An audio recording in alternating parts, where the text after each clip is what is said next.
Ma ferme est située en bordure de marais Poitevin, sur une zone de plaine, ce qu'on appelle argilo-calcaire, qui est très séchante l'été, d'où la présence de l'irrigation depuis longtemps.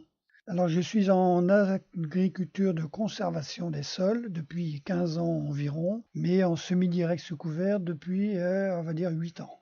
L'entrée vers ce système a été quand même d'abord matérielle. J'ai des sols collants qui sont riches en cailloux, qu'il fallait broyer tous les ans, et la découverte qu'on pouvait faire sans mécanique grâce aux premiers outils de semi-direct a été la première entrée.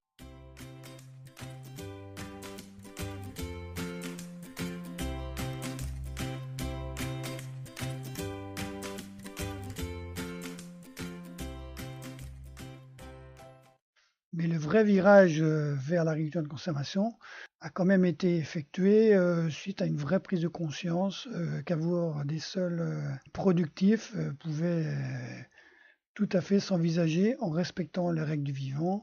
Alors après plusieurs années d'expérimentation, j'ai compris que le vrai travail du paysan, eh bien, c'est de produire le maximum de biomasse, c'est notre boulot, produire de la graine des plantes. Donc la double culture s'est imposée, car l'été, tout est possible quand on irrigue. On a l'eau, on a la chaleur, il suffit d'avoir les bonnes plantes. J'ai donc mis au point des successions culturales avec des plantes d'hiver que sont le blé, le pois.